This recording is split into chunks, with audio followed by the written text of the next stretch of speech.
Time. You're live, Scotty. All right, folks. Hey, good morning.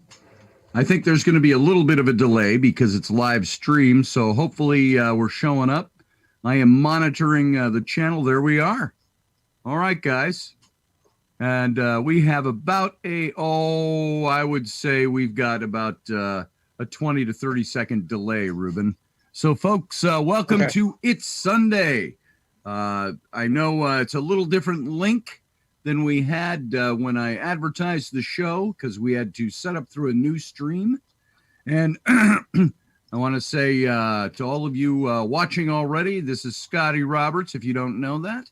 It's not the Intrepid radio program. This is our It's Sunday program.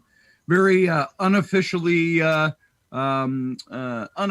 Intrepid radio. Not through Odyssey or anybody else. And it's just us this morning. And we're live, save for that automatic, we can't get around, about a 20-second delay set in with YouTube for live streams. I think they must do that because somebody's monitoring something somewhere. And I want to introduce you, for those of you who don't know, you can probably see him already over there. Reuben, if you don't have, you can if you, you can't from where you're sitting. But the live stream is already going, and we can see you. And for some reason, I am in full screen mode here. Folks, this is something we don't do very often. So we're working through a couple of just getting the tech going this morning. So there we are. It's Reuben FastHorse. I want to welcome you officially. You came in audibly a couple of weeks ago because I took your call during the show accidentally, and I was able to set up something so we could hear you audibly. But folks, this is my good friend, my dear friend of about 20 years or so. This is Reuben FastHorse. How you doing this morning, Reuben? Oh, I got no sound from you, Reuben. There you are. Diachano. Very good, very good. I'm currently living in Warwick, New York, and thank you, Scotty, Chia, older brother, for having me on the show again, visually this time. And it's always a pleasure. I can't believe it's been 20 years. Believe it or not. I know. It's hard to believe. It's amazing. And well, let's take a minute. Between you and I, there might be a little overlap because of the sound, but let's tell people how we met. My version of this is that we were all doing historical reenacting, and I was with the 42nd Royal Highlanders, and we were the red-coated, kilted, musket-bearing Scots soldiers that were part of the British regiments during the French and Indian War, which was in this, and we portrayed a troop of about 25 soldiers that were part of the regiment, one of the companies during 1759. And so we would do all these educational events and these living history events. And at one of the events, I think it was the Bloomington Rendezvous where I met you in Bloomington, Minnesota. And I saw this Native American guy, and he was doing his reenactments, and I always described him as, you got to go see this guy. I said, he's actually a real Indian. He's not just a blonde guy with his hair dyed. And because you got a lot of that out there too, guys who wanted to play Indians. And I said, he's an actual Indian. I said, and take no offense at this, Reuben, because we've both grown a little older, but he was a svelte, and he had the lean muscles, and he was always bare-chested, and he had the long, silky black hair, and he looked like he'd ridden off the set of Dances with Wolves. And so we both aged and gotten our middle-age spread, so to speak. But Reuben, you're still a good-looking man. Don't take that the wrong way. And so I introduced myself. We got to talking, and he portrayed a scout for us when we did battle reenactments at some of the events. And I think Crossroads Rendezvous out in eastern Wisconsin.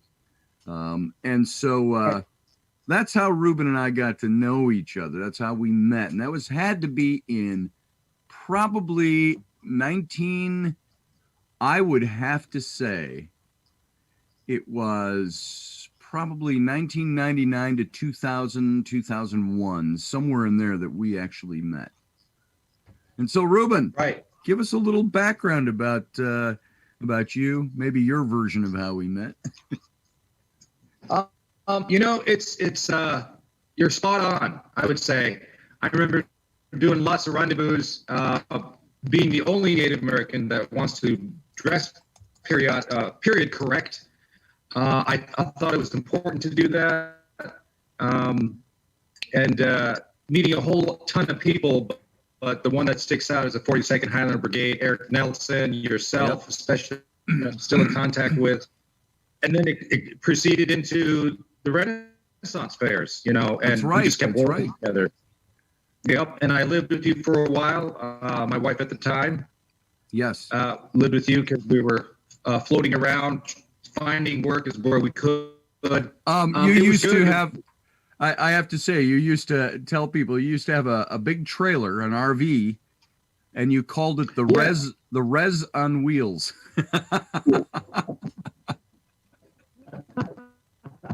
That's right. That's pretty much it. So we were pretty flighty.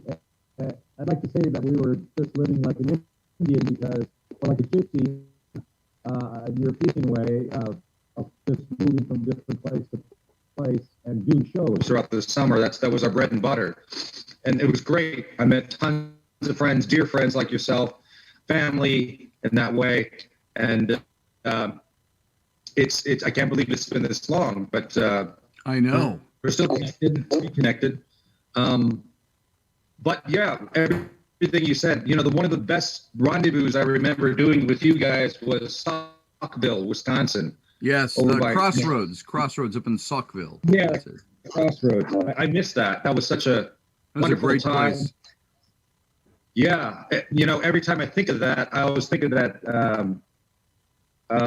It's a love theme from Last of the Mohicans. Yes. And it's just yeah.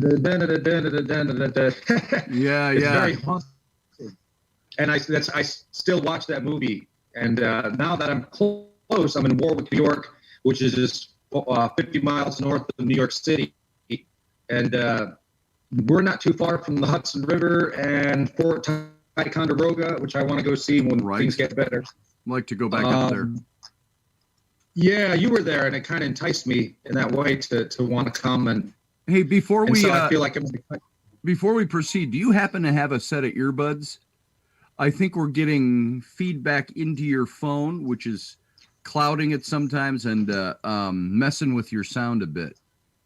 We'll see if that clears it up a bit. And I just want to say, while Reuben's looking around for, actually. Oh, maybe not. Okay, well then we'll be okay. We'll just have to deal with it. It's okay. Okay. I just wanted to say that. Yeah. I just wanted to say this is the kind of influence the 42nd Highland Brigade had on me. So just going to share this with you.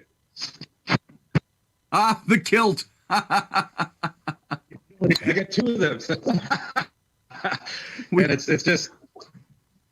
I don't know how many Native Americans you can say wear kilts, but Reuben is one of them. Well, that one day you dressed me up in a real kilt, and I was just like, wow, this is really. Oh, clean. Did we put you in the big 9-yard kilt? Did we put you in the big great kilt where we laid you on the ground and you tie it all on and all of that? Yeah. Yep. And I just want to say, by the way, because I haven't done this yet, usually on Sunday morning, we're live, which is a rarity for this show because we go 5 days a week without being live. And then Sunday morning, we go live. So I want to say good morning to everybody over there.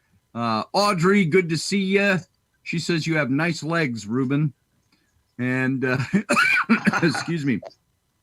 Steph Cuervo Queen, good to see you. Rocky Stucci Media says it's a dress.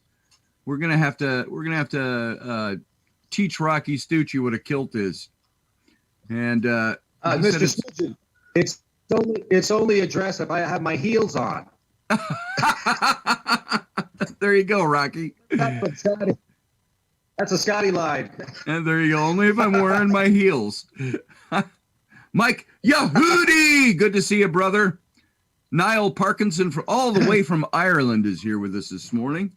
Promontory is the name of that musical piece. He just told us. Promontory. And Pyramid. Top of the morning to you. What's that? Top of the morning to you. top of the morning to you. We'll use some Irish, just like Yiddishisms. We can do Irishisms. Susie Q, good to see you. She says hello, Reuben. Good morning. And Darth Samuel Nagayan, good to see you, Nagayan.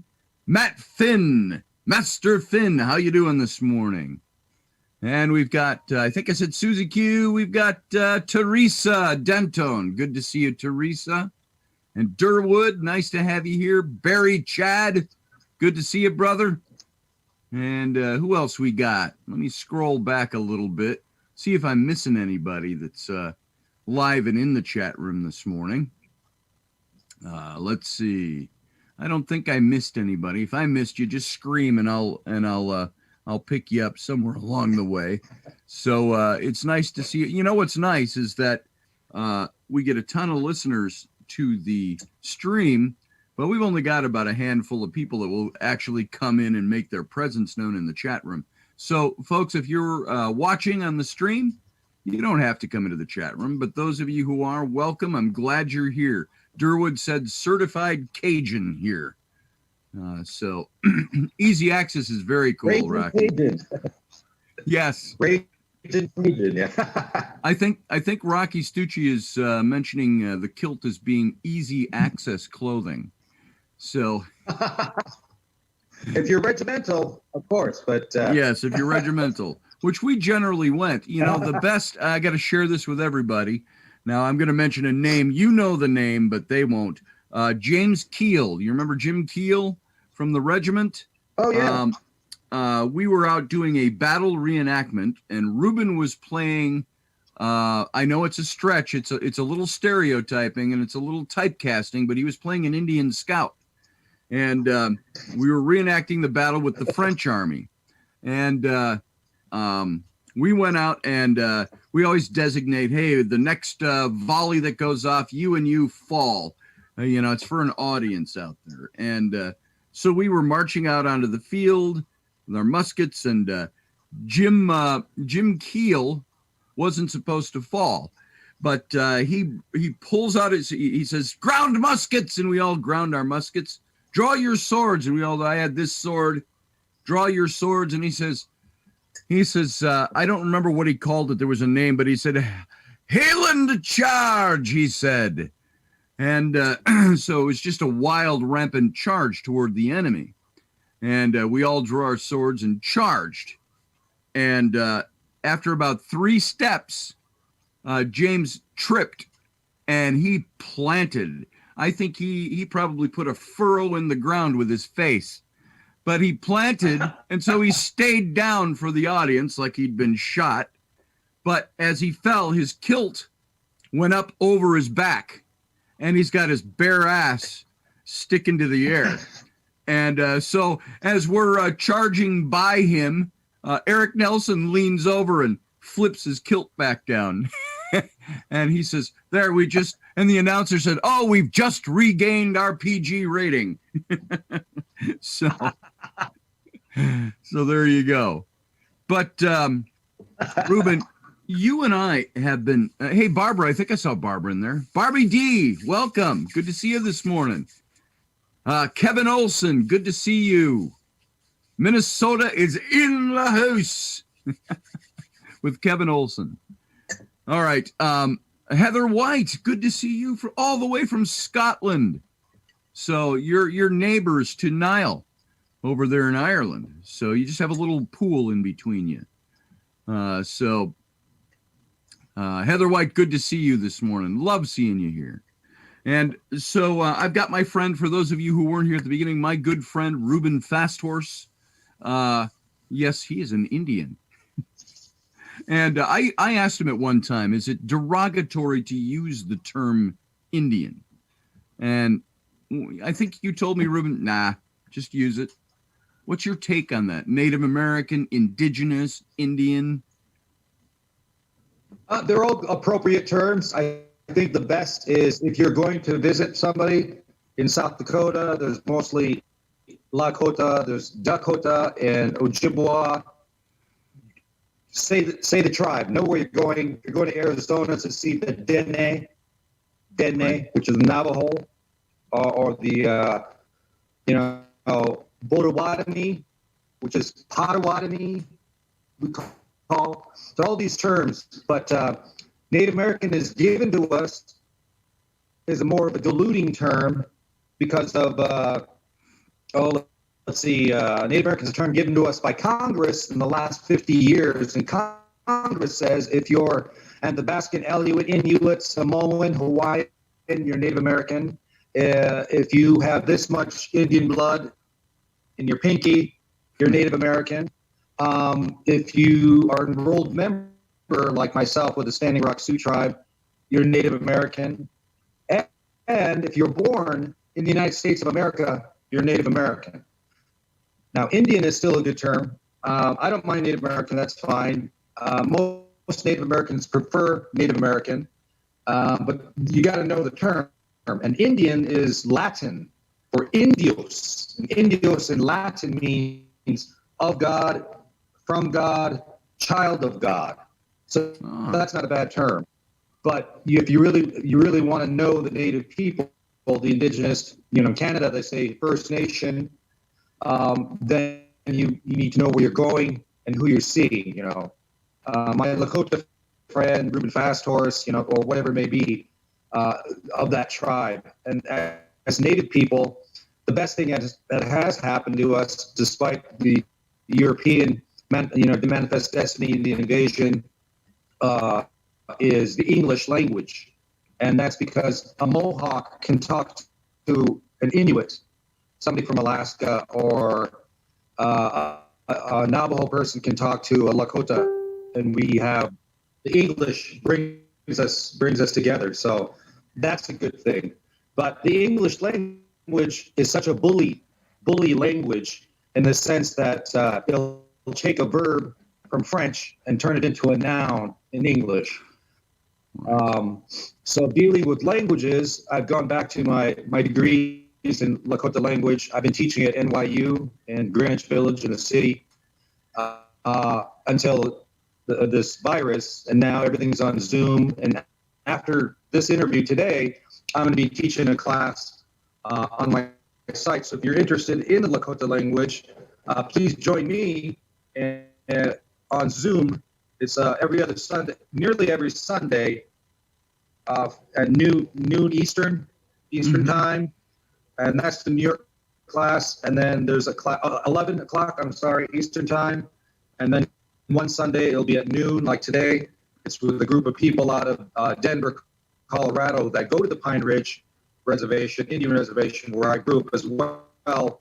And the Pine Ridge Indian Reservation, if you don't know, is the poorest place in America. Most reservations are out of sight and out of mind. Some tribes are well off. I know in Wisconsin, the Oneida do very well. The Ho-Chunk do very well with their casinos and whatnot. Yeah, the Ho-Chunk Casino is right up the road. Yep.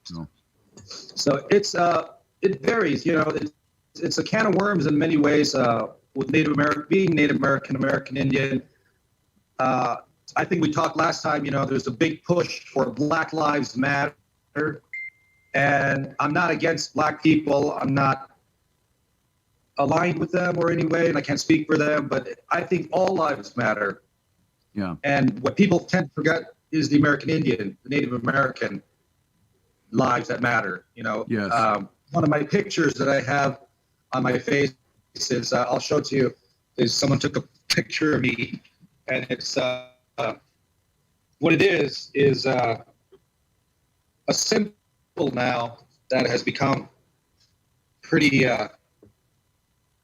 important. Oh yes, the red hand.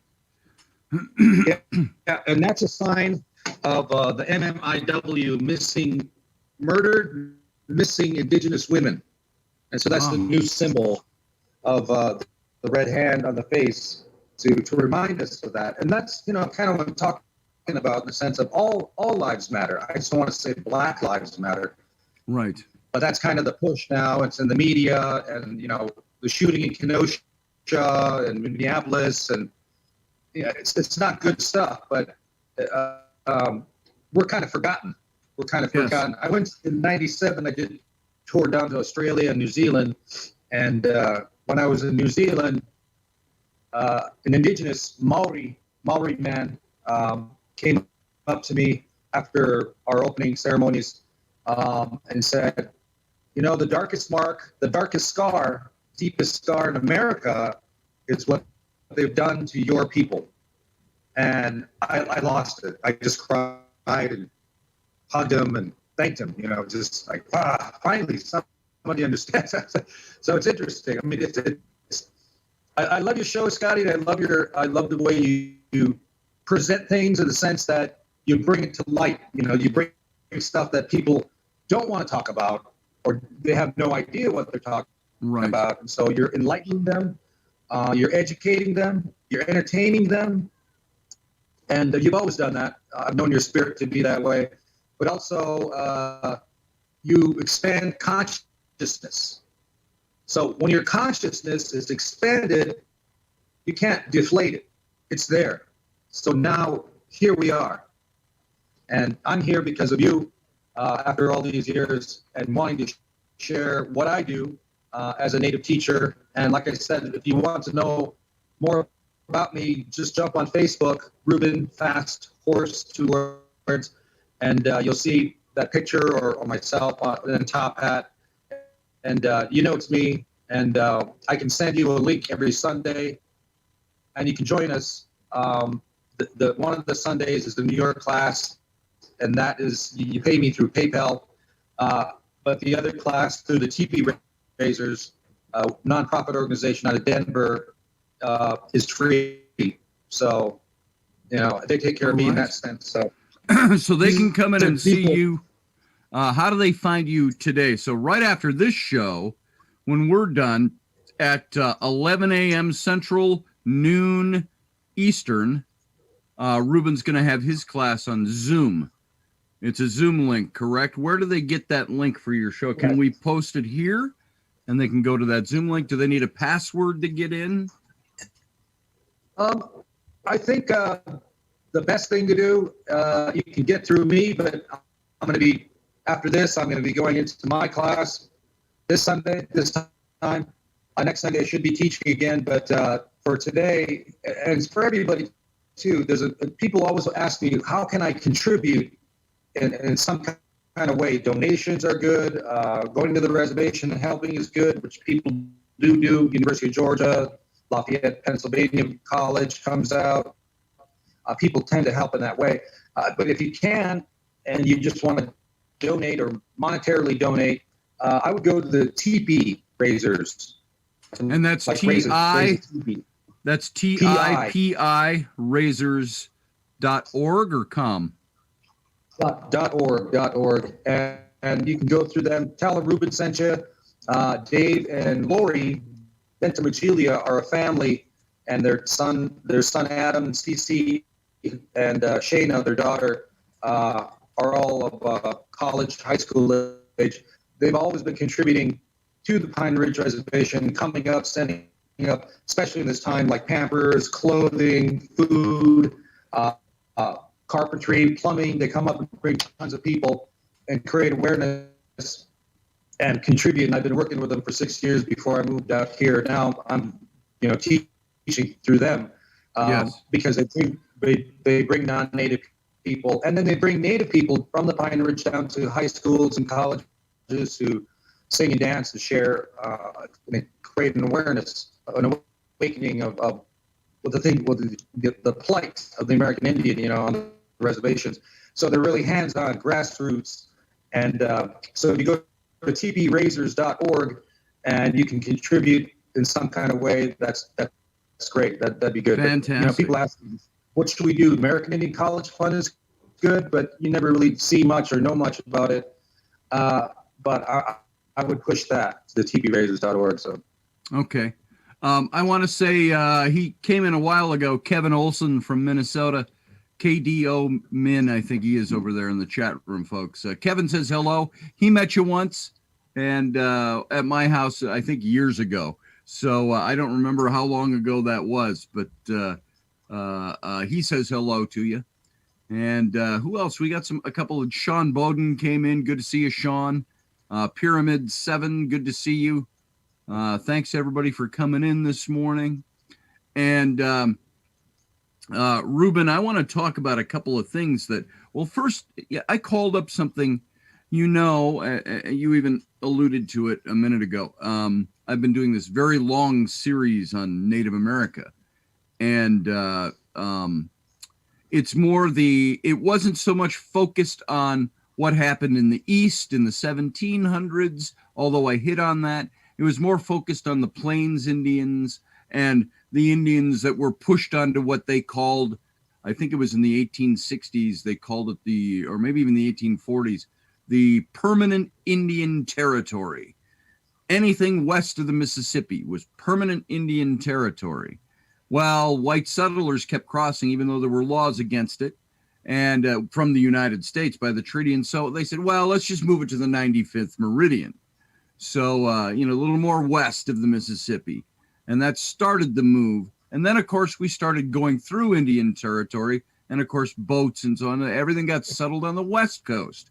And so you had this squeeze from the Rocky Mountains to the 95th meridian, all in there. And everybody, all the Indians, they were taking them out of whenever they found gold. I remember we covered this just a couple of weeks ago, just with the Powder River area, what is now Rosebud, what is now Standing Rock, what is now Pine Ridge, all in the Black Hills. In 1868, they had a treaty that said no white man is to ever settle in the Black Hills. They can't even cross into the Black Hills without permission from the tribes there. This is their permanent land. And it was like 6 years later, they discovered gold in the Black Hills. That changed everything. Then they wanted to move them. Then became the War for the Black Hills, which of course led up to the Greasy Grass, the Little Bighorn, Custer, the greatest defeat of the American military by the Native Americans, but also the beginning of the end for the Native Americans, because the United States came back with utter vengeance after that for Custer. And so we saw the absolute decline. And on Friday, we just went through Wounded Knee and the massacre at Wounded Knee, which was in 1890. And you and I were going to talk about that a little bit, but that ended the series that I'm doing on Native America. It's not that I won't ever touch on anything again, but we're moving on to other things now. But there was a song, and there's been a few songs along the way that I have quoted, and I've tried to say them phonetically. There was this song, it came right after this. There was a quote of Black Elk, and he said, "I did not know then how much was ended." He's talking about Wounded Knee, the massacre at Wounded Knee. He said, "I did not know then how much was ended. When I look back now from this high hill of my old age, I can still see the butchered women and children lying heaped and scattered all along the crooked gulch, as plain as when I saw them with eyes still young. And I can see that something else died there in the bloody mud and was buried in the blizzard. A people's dream died there. It was a beautiful dream. The nation's hoop is broken and scattered. There is no center any longer, and the sacred tree is dead." And there was a little song. He didn't sing this, I don't think, but there was a song at the end of this, and it says, "The old men say the earth only endures. You spoke truly. You are right." And that's how we ended the series. And there was the language, and I don't know if I'm getting any of my pronunciations right, but I think I quoted this. It's Wikacha, Lakin, Heya Pelo, Maka Kinle Lesela Tehan Yukelo Yunkelo. Maybe it's Unkelo. Iha Pelo Ihake Kon We. There's some accent symbols that I don't understand how to pronounce them. We or Waika Yaka Pelo. And this was the reciting of that. I don't know if you'd even recognize that. I said as I was doing the radio show, I said, I don't even know if a Native American who spoke would recognize what I just said. But these are the words. So no, I guess I would really need to see it written. Yeah. Written out, then I would be able to translate it. There's some words I can hear from you that you correctly pronunciate, but just backing up a little bit of what we're talking about, it stimulates me right now is this country has seen this government. I'm quoting Malcolm X now in the 60s in a TV interview that he said, this American government sees the black man as a domesticated animal. And this American government sees the red man, as I said, as the wild animal. But the wild animal has land, minerals, timber, water, his own country. And so the black man has always wanted to be American. And the red man never wanted to be. He already is American. Right. So that's a difference that people don't understand. Like, so sometimes I've had black friends say, "You and me in the same boat. You and me in the same boat." And I say, "Nah, we're not in the same boat. Totally different." The U.S. Constitution still calls us in the Constitution. It says savages. The savages. I remember that. Way. So, and it's interesting. So, but I grew up in Wounded Knee. I lived with my mother in her last 6 months on this earth in Wounded Knee. And interesting thing, very, very eerie place. I've taken a lot of people as a tour guide or go Native American tours. I would jump in their car for the day and take them to the Devil's Tower, Black Elk Peak. Now that's called Black Elk Peak, the highest point east of the Rockies between Switzerland and the Rockies. It used to be called Harney Peak in the Black Hills, and different sacred spots in the Black Hills. And those that were daring, very few, were wanting to go to the Pine Ridge. So I take them down straight in the heart of the city, have lunch for the town, and then we go to see the Badlands, which are beautiful, and then go to Wounded Knee. And it was always interesting to see them, kind of, they're just shocked and they walk out like this with their heads down, feeling bad and guilty. And I was, some cry and have hugged me. And I say, I wasn't there and you weren't there. So we're here and let's try to move forward and create something more of an awareness. It's easy to be angry. It's easy to do that, and I used to do that. And it's funny in Bloomington where we met, doing those classes or getting all the kids to go to each station. I used to do I call it my shtick, and I would talk, and I would talk about the atrocities that nobody wants to talk about. Just to, really teach them. And it was okay. I mean, it was good. And a friend of mine, Pierre, who's a French voyageur, had said to me at the end of my program, he said, "Reuben, that's a really, really good program you do." And then he said, "But think about that little girl in the front row or the little boy in the middle row. That's the next congressman. That's the next state representative. That could be the next president." And that's all he said. And then I realized they don't want to remember an angry Indian. I mean, we do have the right to be angry and all that we're doing. But I think it's more convincing to share with an open heart, open mind, being generous as we are, as most people are, and can be, to choose that path. So I changed my whole. I did, a total 180 on that, Yes. and I continue, and thus, and the production of that is I've met so many good people that do support Native Americans. What about in history the people not just attacking the conflict, but also the union? There were good white people, non-Native, black, and every race trying to help each other, trying to get along in an unpredictable world. And I think that's kind of present of what today is like. I had made mention that there were some of the United States military, the colonels and the generals and some of the captains who were under orders to move the tribes out, and they were a bit cruel to them. They thought one was, they called him Three Fingers Crook. That was the name the Indians gave to him, Three Fingers, and you can imagine why. He's probably missing a finger.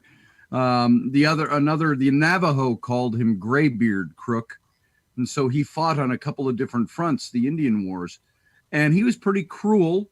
With the Navajo, he's the one who took like 1,000 of their ponies and lined them all up and killed them all, so they would have no ponies. And he did cruel things, and within 10 years, after everybody was already subjugated, he was still in the military. He was a general, and he went back and had to work with the Indian agents, and he wrote about the things he had done in the past. This is Miles Crook, brigadier general, I think he was. And he wrote about how he has found and learned that the most respectable, honorable people that he has ever encountered have been, there was the Sioux tribes that he mentioned, from the Cheyenne to the Sioux to the Kiowa and all the way to the Arapaho down to the Navajo. And he became not so much an advocate, but he stood up for them against a lot of the orders that were being brought. He had to still obey his orders and do certain things, but he found ways to circumvent. He found respectability. There was one guy, and I can't remember his name, Jeffords, I think. He was a captain, and he was supposed to escort 2 prisoners. I think they were Southern Arapaho or Southern Cheyenne, And he said, en route, he said, he was the first one that I read that said, and I found these to be the most decent, honorable, respectful men I have ever met. And they changed. These 2 individuals in the ride to prison changed his entire outlook of the Native American peoples. And he became an advocate for Native America after he left the military. And so all of this to say, there was a point specifically I was going to make, and now I can't think of what it was. So I want to jump to Corey. Corey, how you doing? Over in our chat room, he posed the question, and I'm thinking maybe you can hit on this. He said, why are the reservations so poor? Because isn't Pine Ridge considered to be the most impoverished place in the United States? Correct. Corey, that's a really good question. Reservations are sovereign nations unto themselves, but this American government has made many treaties with us, which is international law, and you cannot break international law treaties. But they have. Every treaty they made with us was broken. The land taking, they promised us rations, commodities we call today, health care, which is very poor. The promise of as long as the grass grows and the rivers flow and the wind blows, you'll have your land. No. So, in 1924, we became citizens. In 1978, we could practice our religion freely. 1978, just 42 years ago. Yeah. So it's amazing in that sense. And the reason why there was, the reservations were made to be out of sight, out of mind, so that you didn't have to go through a reservation or see the people or what they did to them. But like the Mohawk here in northern New York, they have passports. You got to have a passport to go on a Mohawk reservation. That's right. Because they sit on two countries. Their country sits in Canada as well as America, and they prefer we're sovereign in that way. But we're so poor that we're dependent on the reservation is dependent on the U.S. government, and the tribal chair, the chief of the tribe, can only speak to the president. He doesn't have to go through congressmen or state representatives. He's the leader, and he can talk directly to the president, need be. We have two forms of police on our reservation. We got tribal police, and then there's, I call them federales, or BIA, Bureau of Indian Affairs Police, that can be native or non-native, and they police us because the state and troopers and regular city police have no jurisdiction on a reservation. And if there's a murder on a reservation, the FBI will come in and deal with it. So we are a sovereign in that way. And why they are so poor is simply because depending on which reservation you're on, and if they can work with the local bank or keep their monies going and the federal monies, that'd be great. But even on the reservation, there's prejudice. And what I mean by that is there's half-breeds and there's full-bloods. And this erupted in Wounded Knee too in 1973 when they took over the church and made a stand. And leaders like the American Indian Movement, Dennis Banks, which I live next door to, Russell Means, Clyde Belcourt, all these guys were educated Indians from the cities, Minneapolis, Cleveland, whatnot, Denver, and they came back to help on the reservation because the people that were getting the federal money and knew the oligarchy and the judicial system and federal system were keeping the money to themselves. And people out where I grew up in Oglala and there's Porcupine and Wounded Knee, full-bloods were getting no monies. Oh. And so it was even divided then. So that was the whole thing about the reservation. I know. I have heard over the years people complain about, well, why are we paying them anything? That's welfare. And I say, no. Remember, when that treaty was written, they were saying, we will give you this because we're taking your land. That was supposed to be the inducement in the treaty. And one thing I found when you say that there's no single treaty that was ever written with the Indians that was ever kept, what I found was, and we just went through this with the, was it the Ponkas in Colorado, the Utes? This was a prime example, is that they could not, what they would do is if they couldn't out and out break the treaty, the United States, they would try to induce or force the Native Americans to break the treaty. And that would be by doing things to cause them anger, to push them to, whatever they did. There were things they did to try to, and there was a thing called, in Colorado especially, they were part of the Indian Ring, they were called. It was the white Eastern landmongers and profiteers and corporate America, if you will, that were involved in making money and profits off of the Native Americans. And so what they would do, they were the ones who got the contracts to provide the substandard supplies, the substandard clothing, the land stuff and all of that. And so a lot of those guys were behind pushing. And remember, this is like pushing war on a foreign nation. They were pushing white settlers to create problems for the Native Americans. So they would break their treaty. And if they gave them substandard food to eat by the treaty rights, the Native Americans would starve. And the tribes would come and say, my people are starving and we don't get enough of the supplies. And so they would have to go out and hunt. They said, we're going hunting. And they would sometimes have to get permission from the Indian agent to go hunt because that was part of the treaty. Yep. And they'd go hunt, and then the United States military would come in and say, they have guns, they're out hunting they're breaking the treaty's off, let's go take their land. And so we saw that scenario over and over and over again. So that's very true what you're saying. To induce kind of a conflict or some kind of conflict to encroach.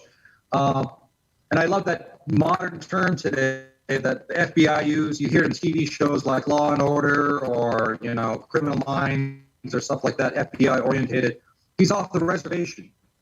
They're off the res. Off the res. Yep. Yeah, off the res. So as soon as they went hunting and they went off the reservation, now the government come in. But it's interesting because there's only 2 tribes in the United States that have defeated the United States. No other country in the world has ever defeated the U.S. government, except 2 tribes. The Seminole in Florida, because it's hard to hunt them down in the swamps. That's their territory.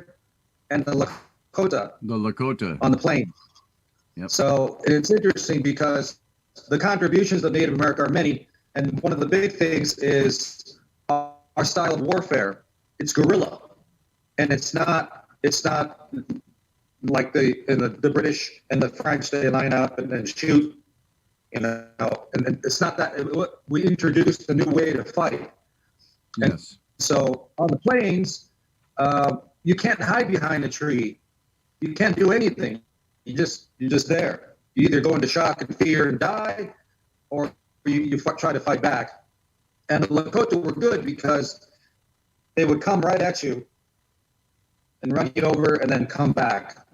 Of course, they would lose some too. But what they didn't know is if you're standing there and they come at you, you're not seeing that you're being flanked here and here. So it's 3 forces coming at you, and that's one of the things that we taught in our warfare. The Apache would bury themselves in the desert with a blanket, put sand over it, and lay there and wait.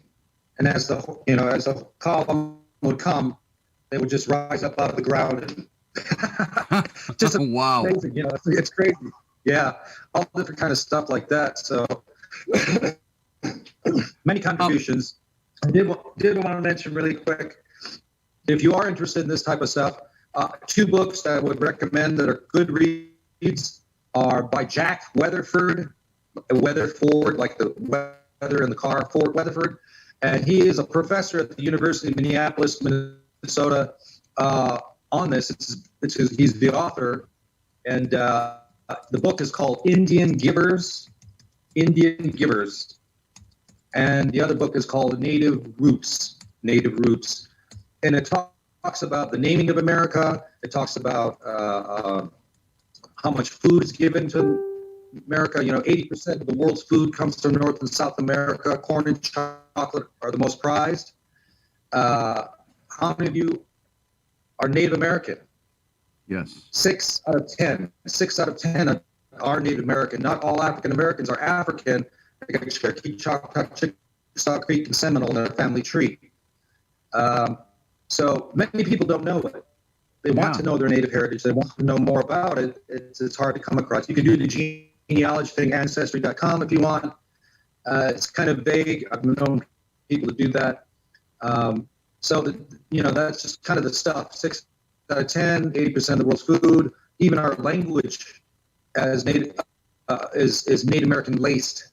The British don't own their language anymore, the English, because the people that speak more English than anybody in the world are Chinese, believe it or not. So our English, Canadian, Native American and Canadian First Nation people have contributed their language to mix with the English. And that's why we have this accent as Americans. Our American accent comes from Native American words. And if you don't think you speak Native American, then you don't use words like Connecticut, Massachusetts, Delaware, Michigan, Ohio, Kentucky, Tennessee, Alabama, Mississippi, Missouri, Wisconsin, Minnesota, North Dakota, Nebraska, Kansas, Oklahoma, Texas, Arizona, New Mexico. Those are all, yes. States. 27 states have Native American names. And like I said, English is a bullying language. It has bastardized a lot of these native terms. And so when you look at some of the terms like Connecticut, which is Narragansett for Long River, you look at Ohio, Algonquin for Long River, Mississippi is Ojibwa for Long River. So you kind of get the point. And even place names, states, Wisconsin, Mishkonsing, the land of dark waters. When the tamarack trees lose their sap, gets into the water, the acid mixes with the water, and it makes it very brown and dark. So you don't know if you're walking into 6 inches of water or 6 feet of water. Minnesota as well. Minnesota, smoky water. More than 15,000 lakes in Minnesota, and when in the autumn and the spring when it evaporates, it looks like smoke, looks like fog. So that's what that means. And so all these terms mean something. Minneapolis, Mini is water, and Lakota. Apolis is Greek for city, water city. Wayzata, meaning the north. So all these terms, Milwaukee, Milwaukee, which is Menominee for beautiful land by the lake. That's kind of debatable, but yeah. So anymore, it's Chicago is Zagago, which is Miami Indian. There's a tribe called Miami Indians that are not federally recognized anymore. They're trying to. Isn't Zagago? Isn't Zagago stinky water or stinky place? Something like that. Smelly place because it was a swamp. It's the industrial part today is Chicago. South Chicago is pretty industrial and it's still smelly. So that's where that term comes from. Michigan, Gitchigan, Lake Gitchigan, large lake. Gitchimanidu, or Lake Superior in the north there is Gitchigumi. Lake Superior, Gitchigumi. Yes. So yeah, all these are all practical. They try to make a New England. They try to make a new Spain, a new France. They ran out of words, so they took on our language in that sense. So you're more needed. Since we're talking geographic names, Chase over in the chat room had the question a little bit back. He said, can Reuben talk about the philosophy of being of the land rather than owning the land? Yes. When if you look at the old terms, like you just recently spoke from Black Elk, which is beautiful, sad but beautiful. It reminds me kind of every movie, Indian movie you watch ends sadly. It's like every Irish movie you watch ends sad. Every Scottish movie. Yeah. It's always that conflict, but being one with the land. I'll give you an example in the sense of here in New York, they always pose the question, did the Indians sell Manhattan? Now, I got a chance to be in the Black Hills once upon a time with my second wife before my kids. And we went to Crazy Horse Mountain. And it's a summer thing where they bring in different people, Navajo blanket makers, turquoise jewelry from the east, stuff like that, or the southwest. These craftspeople, native craftspeople, and this guy was standing there with a book, nothing on the table, just a book and a glass tray, and these big chevron beads, pretty big. And I just looked at him and then wondering what he was doing, and he was just standing there. He had a tie on, native guy. And what the book said, I said, so what are you doing? He just pointed at the book. So I looked at the book, and it was the sale of Manhattan. Oh. It was Dutch, used to be New Amsterdam, and the Dutch were there, and they traded these beads, which were there in the tray, as a sale of Manhattan. And so you asked about the land. How do you buy something for somebody who doesn't have the concept of buy and sell? We never had a buying and selling system. We had a barter system we traded with each tribe in neutral times, even though their enemy would trade together corn for buffalo hides or something like that. And so, Manhattan was really taken, and Manhattan was a neutral ground for all the tribes in the East to hunt. And the Dutch came in and traded stuff. And the Indians thought, oh yeah, you can hunt if you want. Go ahead. Thank you for the beads. Thank you for the stuff, the silver, the knives. And then when they came back next hunting season, there was a wall built. The Dutch had thought they bought it, and so that was taken away. And those beads were sitting there, and I couldn't believe it. It was amazing. So, wow, yeah. I wanted to say real quick, sharing that the land. Every time a Native American talks, like in Black Elk or Chief or Warrior or somebody like that, it's a very picturesque language. Our language is very picturesque. And I'll give you an example of saying one word but in several different tongues. And this is there were more languages. There are currently 550 tribes, and most of them don't speak their languages. And every 2 weeks, an indigenous language in the world dies. For example, in Mandan, the Mandan tribe are still alive, but their last native speaker died 2 years ago. So languages are very, on the cusp, on the brink. And the Lakota language, that's why I'm teaching it to everybody now, is on the same thing. But language is very important. I spoke at the UN 3 times on indigenous languages, and I shared this with them. The language is very picturesque, and I'll give you an example. I'll say one word, coffee, in several different native tongues. If you're among the Blackfeet, you say, for coffee, you say, sukapi, sukapi, sukapi. If you're among the Dene, the Navajo, they say, ihwe, ihwe. If you're among the Aza in North Dakota, they say, midi shibija, midi shibija. And if you're among the Arikara, you say, skadid, skadid. Now, if you're among the Ojibwa in your neck of the woods, the Ojibwa Anishinaabe people, as they call themselves, they say for coffee, makade mashiki wabuin. That's a mouthful. Could I have a cup? If you say, please, I would like a cup of hot marashikiwe akopari ben benomina kibere. You might know it at Starbucks, but if you say blueberry pie, and Ojibwa is the second most complex language in the world next to Chinese. In Ojibwa, for blueberry pie, you say, Medibaski Medisigan, Barajigingwe si Jigani Buwajigan. Medibaski Medisigan, Barajigingwe si Jigani Buwajigan. And that is a word, it's a whole paragraph in one word, and what it is taking the berry off the bush to the whole process of pulling the pie out of the oven. Blueberry pie. Wow. So I'm saying that to say this. So all these languages there was one language. In Lakota, for coffee, we say Starbucks.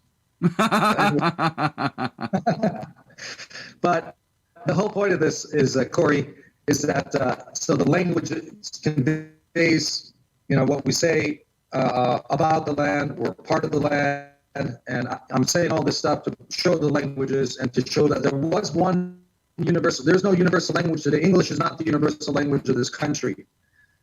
There is none, which I think should remain that way. But among the native people, before the European came, there was silence. Indian Sign Language predates ASL, American Sign Language. And I want to give you an example of that in a poem. So first I will do it, and then I will convey it in English. And it goes like this.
And so in English, and this will convey, Corey, what your question was, the relationship with the land.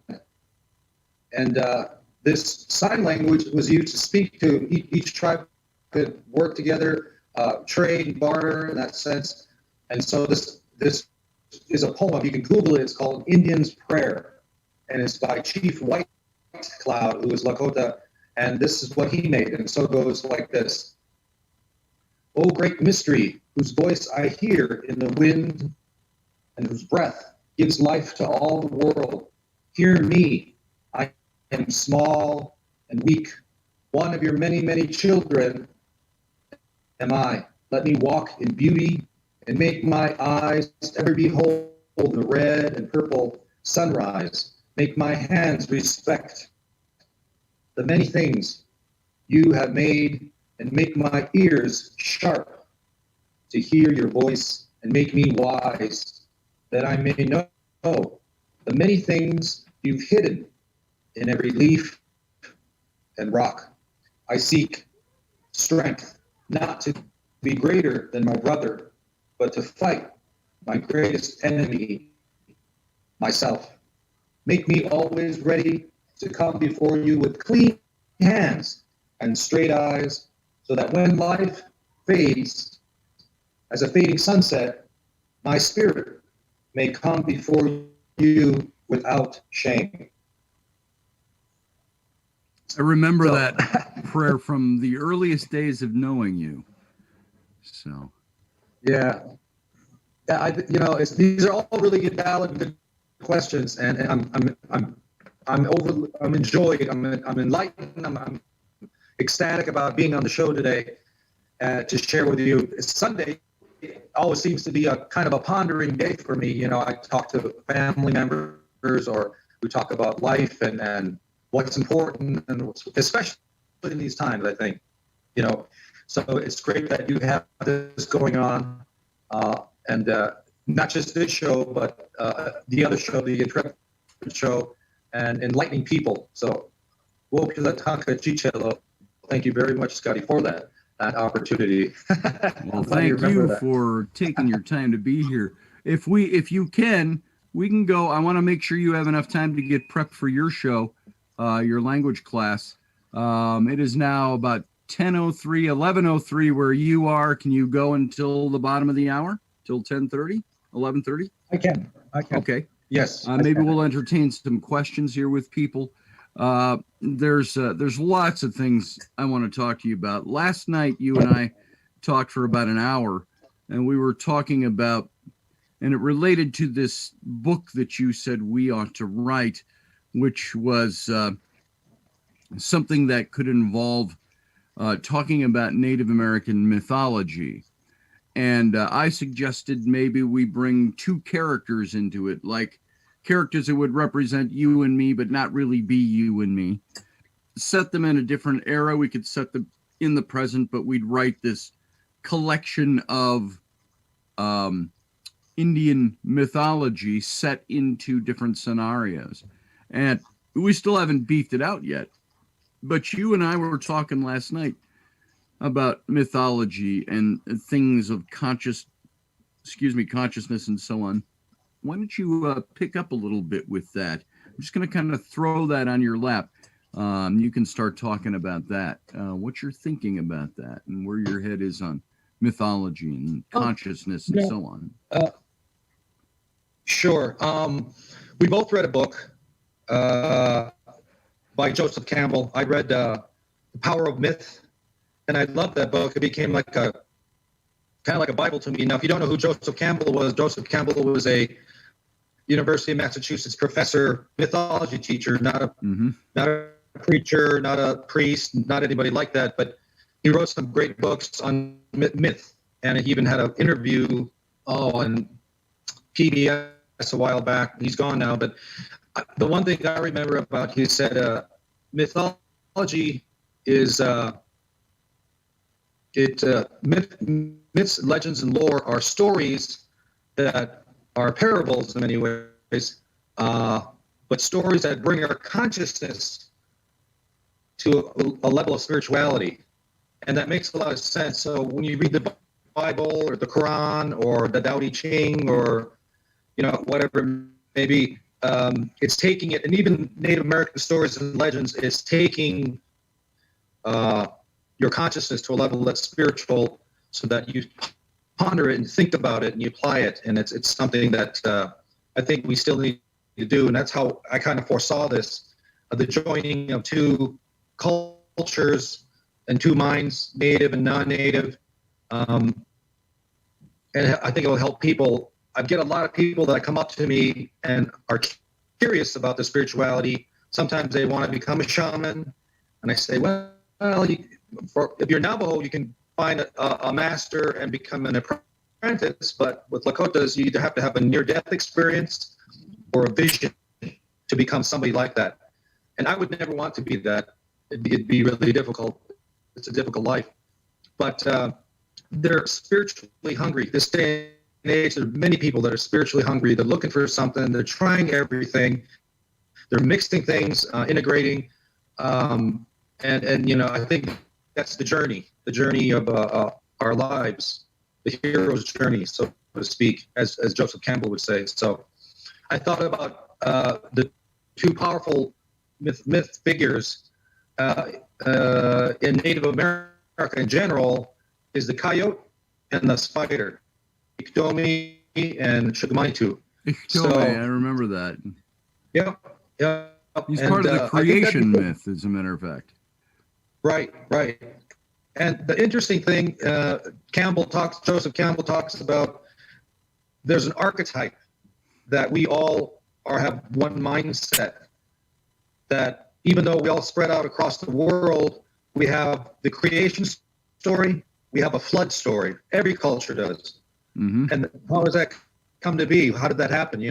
And so there's an archetype mindset that we have. It's primitive. If we go way back through our myths, legends, and lore, we'll find it. In this country, we also have little people. And in Ireland, they have little people. And in Europe, they have little people. And it's interesting, or the elements. The wee folk. So, the wee folk, there you go. And fairies and stuff like that. So one thing I liked that what he said to share that archetype was, he said, there are two dragons in the world.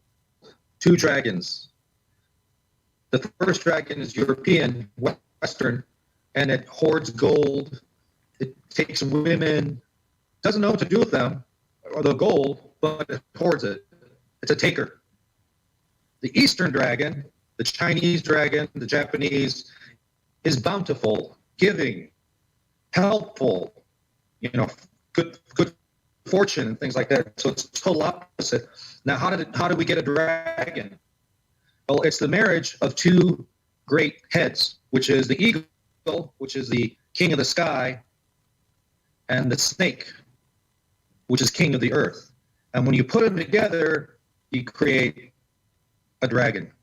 Now, I thought that was really, really powerful and really amazing, and it made a lot of sense as I thought about it over. And I think creating this type of a book would make people look at themselves, the role of a priest, a shaman, or prophet, or, psychic, is not to be, look at me and follow me, I'm the shepherd. It's more of, look at you, help yourself, find it in yourself, within you. It's the encouragement. These people that are spiritual leaders or religious leaders, spirit is spirit, religion is man-made. And I think that's what that book would serve, in encouraging people to reflect within. And in a vision quest, which I've done at 26, when you go on the hill nude with a buffalo robe and a pipe and some tobacco ties, and you sit out there 4 days and 4 nights without food and water, the old people say the more you look out there in nature, the more you look inside. So, we look at nature, and Corey, to answer your question about, that's kind of the concept of looking out in nature, the simplicity and the duplicity and, the superiority of nature, where man is not meant to conquer it, but to be a part of it. The web of life, so to speak. Once we're with that, everything flows better. Everything works better. And so listening to your dreams, you know, I've spoken this through a friend of mine, a Jungian psychologist by the name of Dr. Chuck Ross, and he wrote a book called Midakoye Oyasin, which is Lakota for we're all related. We're all related. And he talks about there are three circles within everybody. So we got three circles within ourselves, and the circles are, the first circle is the ego. And the ego is where we're concerned about what we look like, how much money we got, what we're driving, et cetera, et cetera. It's all materialistic. But if you meditate on this life through spirituality and prayer or the rosary or yoga or whatever it may be, how you meditate is just another word for prayer, then you will surpass the ego, and you'll find yourself in the second circle, which is the personal unconsciousness. The personal unconsciousness is a place inside of us that the personal unconsciousness is inside of us that from the time you wake up to the time you go to bed, everything you see and hear, audibly, visually, even your senses, you record it. You record it. So I can take Corey or anybody else in there, Teresa or even Scotty, and if I hypnotize you tomorrow and I say, what did we talk about yesterday on the radio show? Oh, you talked about, under hypnosis, you're going to recall everything because it's in us to begin with. Right. But we kind of don't acknowledge it, right? We get surpassed with eating and driving and whatever it may be. Now, if you get meditate on this life in meditation and you surpass the second circle, you get to the third circle, which is the collective unconsciousness. The collective unconsciousness is the realm of the shaman, the prophet, and the psychic. And that's all inside everybody, so to speak, according to Dr. Ross and Carl Gustav Jung. First and foremost student of, what's his name? I forget his name. It's a famous Freud therapist. or Adler or Jung, Carl Jung. It's Carl Jung, but Carl Jung's a student of somebody. Anyway, it's not important, but the third circle, the prophet, psychic, and shaman within us needs to come out, and the way it comes out is through dreams. So if you can, keep a piece of paper, notepad next to your nightstand with the pen, and when you wake up in the morning and you have a dream, write it out, because sometimes by noon we forget it. Yep. And so the more you record this dream journal and you mark the date, all of us have reoccurring dreams. I had this dream before. And so you'll know when that last was. What you're doing is you're hacking your own brain. Now you can do this or lay on a Jungian psychologist couch in Chicago or Minneapolis for $300 an hour. Or you can write your own dreams out. The power is within you pretty much. So dreams have power, they have meaning, and they will come through symbols. So when you have a dream and in the dream, there's a knock on the door. Yeah. And you open the door and there's a big fish standing there and he grabs your hand and kisses it and you wake up. You're like, what the hell was that? Yeah, that's what I'd say. It's all symbols. I had too much beer and pizza last night. People tend to dismiss it. But the knocking is a symbol for something for you. The opening of the door is a symbol. The fish is a symbol. The kissing of the hand is a symbol. But I couldn't tell you what it is. I can kind of guess at it vaguely. I can just tell you it's a symbol. Look at it, record it. You may have it again. But throughout our day, what happens, the emotions, the tension, the anxiety, the stress, all these things, and the good things as well, come back up to us in our dreams. And they unfold in different stories, myths, legends, stuff like that. And it's up to you you're the only one that can hack your brain. You're the only one that can interpret your dreams. And so those are the three circles: ego, personal unconsciousness, and collective unconsciousness, which talks to us through symbols and dreams. So the circle is very sacred. The quote Black Elk, as Scotty did earlier, Yes. is a great thing that he says that Black Elk said, The hoop.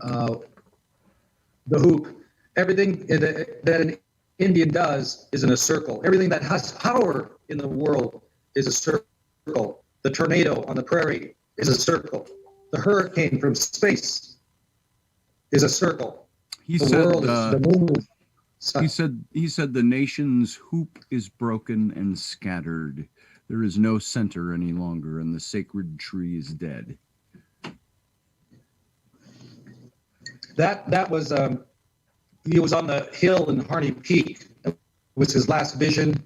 And if you want to know more, you can read the book Black Elk Speaks. From the time of the Little Bighorn to the Wild West days, he lived in England for a while with an English girl, and he came back to the reservation. He lived an extraordinary life. He became a deacon in the Catholic Church in that way. So as a means to lead his people and in a spiritual way. See, when they put us on the reservation, they took away everything. They took away our kids, sent them to boarding school in Carlisle Indian School in Pennsylvania. They took away our language. They took away our religion. And so we're slowly getting those back now. But in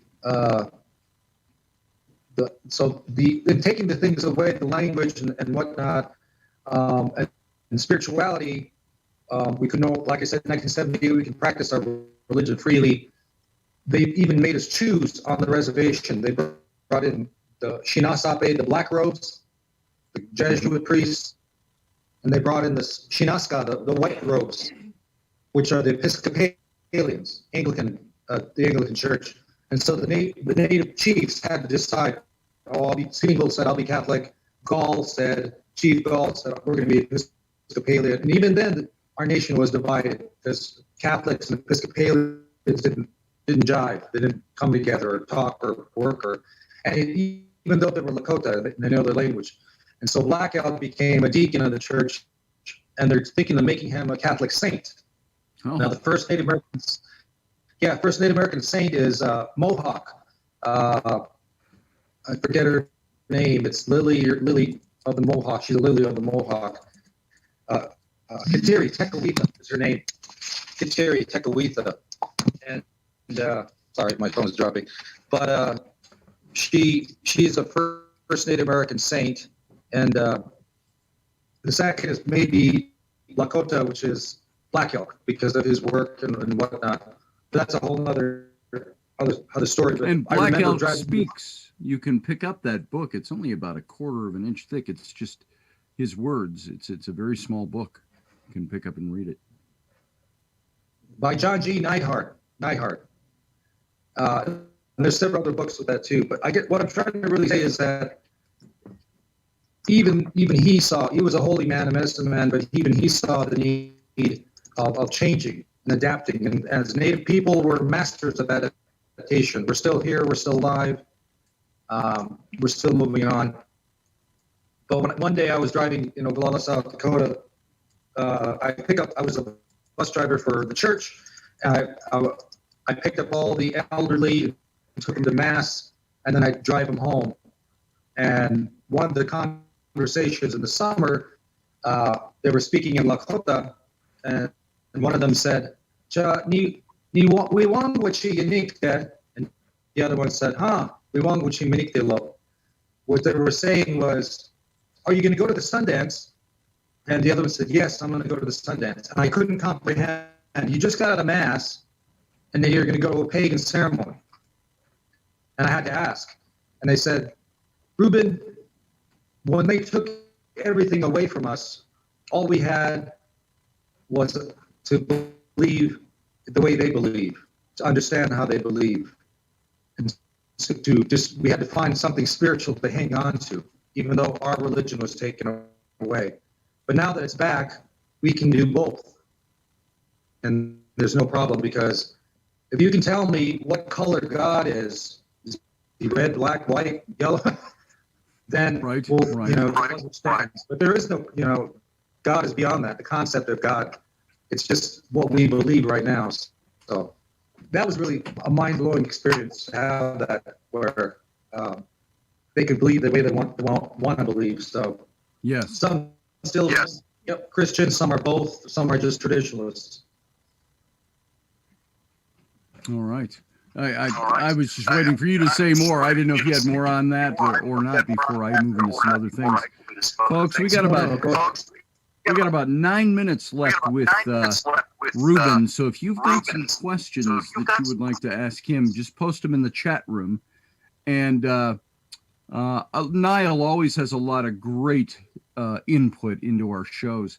And Niall from Ireland, Niall Parkinson, he says, I tend to spend 20 minutes in lucid dreaming each day when I wake, simply because it spills over into reality. Intense dreaming is a torment, he says. And there are a couple of other things that other people, so you can comment on any of this that you'd like. I'm looking specifically for anything that somebody's directing at you to comment on. He did say, Niall also said what you had to say in the prayer, I think, and in the different things you said, that answers the questions in what may seem complex, but to me is pure simplicity in terms of humility in the face of nature. And today, let me take what he said there and kind of rephrase that a bit.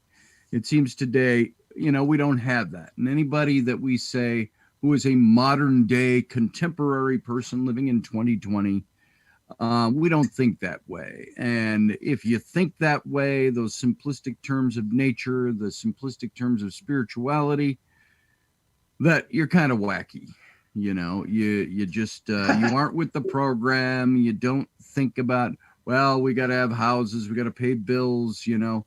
You like to watch TV, don't you? You like to mow your grass. You like to have a car that's comfortable to drive in. But are there things, do you ever catch yourself and you say, you know what? I'm materialistic in certain areas. There's certain things I like to have. I like to have heat in the winter. Is that a materialistic thing, or is that materialism? And so there are things that we look at. I like to have a comfortable sofa to sit on. You know, there are things that we enjoy about life. What would you describe as the spiritual person? How would you describe yourself who seeks these things? We speak about more of the ideals. How do you put that to practice? How do you find yourself putting those things to practice? Yeah.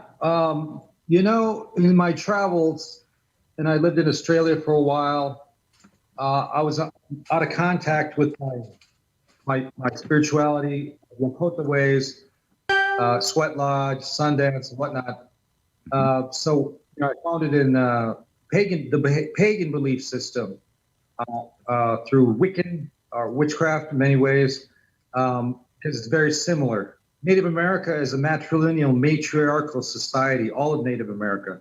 And there's always a goddess symbol in the mix. The Virgin Mary, in the Christian faith, Catholic faith. Among the Lakota, the white buffalo calf woman who brought our pipe that we still have at Greengrass, South Dakota. It's 2,000 years old. Now, if you can show me a piece of the cross that Christ was on, or Noah's Ark, Right. Great. We still have our relics, our icons, and things like that. And the whole point I'm trying to say is that, sure, we need materialistic things. Sure, we need a couch and sofa and mow the lawn and whatnot. But we don't live for those things. That's not what makes me live. Those aid and comfort me, but it's the spirituality in people, the kindness that we show, the smallest kindness that we show every day, holding the door for somebody, something simple like that. And it makes me believe, you know, saying I'm sorry, I am sorry, you know, truly brings that all back. And it kind of reminds people it's the small things and the good kindnesses, small kindnesses that keep the hard dark at bay that we experience, because there is cruelty, there's hardship. You know, the guy that got shot in Kenosha 7 times in the back, all that kind of stuff. That's real, you know, but we don't see enough on TV the goodness of people, the good stories, the positive stories that bring us together. And I think that's kind of simply put in that way, that's be the best thing to do. Yeah. Stay positive. Yeah. All right. Let me see. I'm not doing much commenting on this other than to say I want to see what some people have to say. Are there some similarities between Asian language and Native American language? You know, it's hard to say. I'm going to say I don't know of any that. Oh, sorry, It's all right. dying. Anyway, but not that I know of. Not that I know of. Okay. You know, people always ask about where we came from, and are you Asian or where did you come from? I believe so. Many tribes, migrated here to North America, but there were 3 ice ages that happened. So it wasn't just one summer they all came over. Oh, right. It followed the animals. So, people often ask me.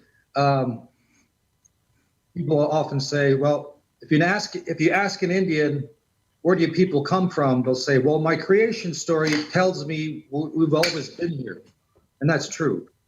Mm-hmm. And if you ask anthropologists how long the Indians been here, say, "Oh, about 12,000 years," and that's true too. Now, how can they both be true? And simply because the ice ages happened, they followed them over from Mongolia. So I was born at the base of my spine as a child, an infant. I had this olive colored, looks like a bruise, but it's called a Mongolian spot. And never heard of that before. Yeah, that tells me, it takes me back to that time frame. Sure. And if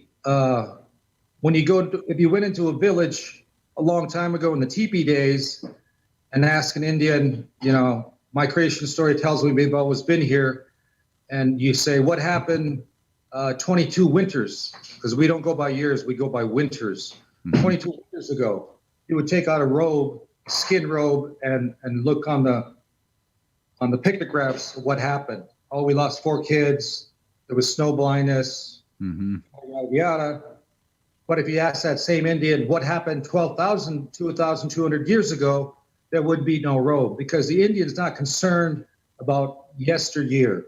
It's concerned about today and tomorrow.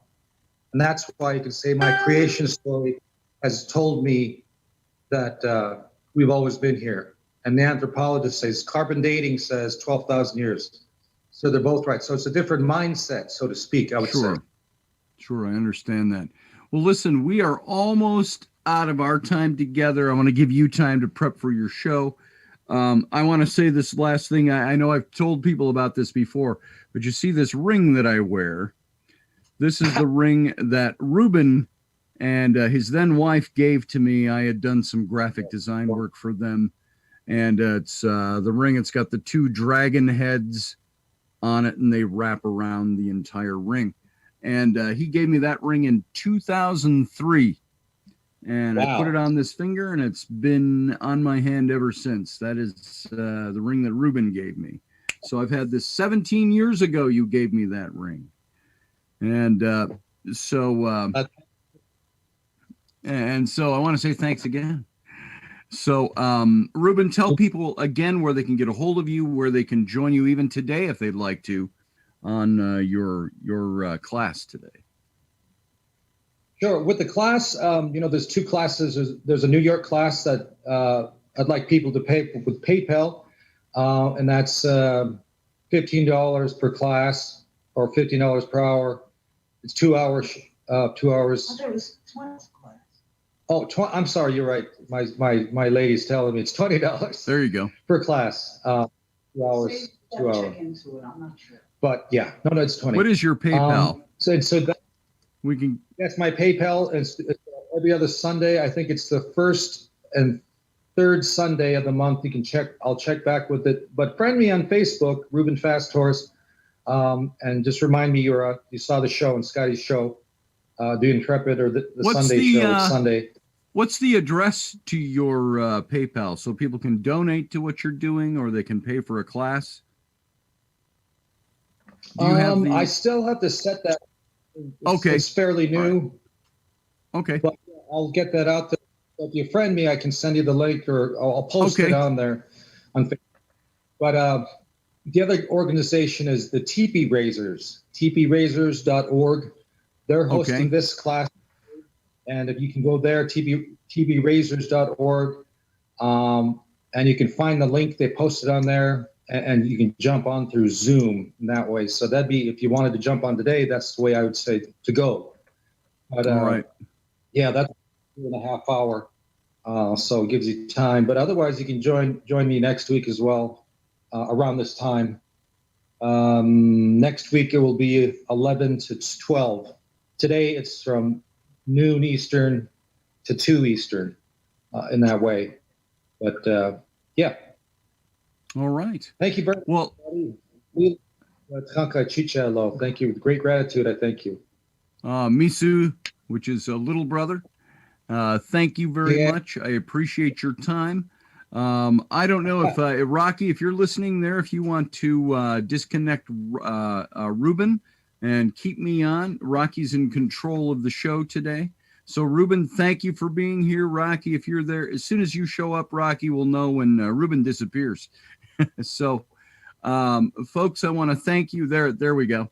And Rocky, if you want to come on, just add yourself in, and we can see, you can say a couple of words to folks too before we sign off for today. I don't know if I'm looking sexy enough this morning, Roberts. Oh, dude, you're always looking sexy. That's true. That's true. All right, I got my other camera on. What up, people? There he is. Hey. It's a different camera. Great interview, Scotty. Hey, thank you. Good subject matter, good person. So Rocky, tell everybody what we did yesterday. Yesterday, we, right on the other side of Wisconsin and the Minnesota side, we and about 90 patriots stood on a bridge, and we shared our love with the world with our red, white, and blue. And despite the, I think this is a perfect example, Scotty, when you talk to Reuben and we talk about the history of this country. It's one of those things that we love our country, but we also recognize what developed us and made us better people. And by doing that is by recognizing the history and understanding that things we've done in this country, we're not always proud of, but we can unite and we can all come together and we can recognize, just like in the human behavior, we make mistakes in life, but those mistakes are to make us better people. And so as we research our history, like you do so well, Scotty, we still love our country, and we want to make sure that people don't ever lose grip of the love for our country. So it was very important, and I'm honored that I stood next to you yesterday. And dude, I'll tell you, it stays like that. Just makes our hair stand up on our arms. It's just a beautiful day all around. And folks, you can go see pictures of yesterday's event. I've shared them. They're on Rocky's page on Facebook. And one thing on Friday on the show, I talked about. Thursday, I ended my series on Native America for a while with Wounded Knee. And then Friday, I talked about the greatness of America. And there was a quote by Alexis de Tocqueville in the 19th century. And he said, "The greatness of America lies not in being more enlightened than any other nation, but rather in her ability to repair her faults." And I think that, yes, there's a lot of blots on America. We've got jaded history, but at the same time, I still think we are one of the greatest places on earth to live for freedom. And I know you'll have people that'll disagree with you on that, but that's what we talked about. And that's what we were supporting yesterday, was honoring those who have built this country, those who have fought for this country. Scotty? Yeah. I just want to say something about the jaded history part. This is something I've been noticing here the last few weeks, is that, we love all of our brothers and sisters on this entire planet. But I do grow a little thin when the entire world focuses on our 400 years of jaded history, when this entire planet, every country, every religion, every race has a jaded history. Yes. There's other countries right now that never evolved from their jaded history. They're still stuck there. We can look at Afghanistan. We can look at the Middle East. Yep. We can look at Asian countries. We can look at oppression globally. But one thing that I want to point out, and I'm not just specifically pointing out the United States, but at least we recognize it. We try to come together. We try to fix it. And we also try to help the world all come together in regards to horrifying histories. But I grow a little thin when the entire planet looks at the United States as if we are the creators of jaded histories. You know what I'm saying? Right. That gets really old really quick. Sure does. Even people within who are part of our own country Amen. will do that. So you can focus and capitalize on the negative, or you can, what do we always say in life? If you focus on the negative, you're going to be negative. If you focus on the positive, you're going to be a positive person. Boom. And so if you focus on the negative of the country, that's all you're going to see. And if you focus on the positive, then hey, we're not all perfect, but onward we go, onward and upward. Amen, brother. So thanks for running the show today, Rocky. Yeah, brother. Folks, everybody, thank you for being here. That is my friend Reuben FastHorse. You can find him on Facebook. You can find him at tprazors.org. That's TIPI razors.org, and razors, RAISERS, tprazors.org. If you want to go see his class today in about 20 minutes from now. So, folks, thanks for being here. Rocky, thanks for your part in today. I appreciate it. And we'll see you all tomorrow night, 9 p.m. Central Standard Time, 10 p.m. Eastern Time for the Intrepid Radio program. And you can join Rocky and I on the Situation Room, the Rocky Stucci Situation Room, at 7 p.m. Central Standard Time, 8 p.m. Eastern Time, starting tomorrow and every day this week. So thanks for being here, folks. Rocky, again, thanks for your help this morning and engineering this show, and we'll see you all later.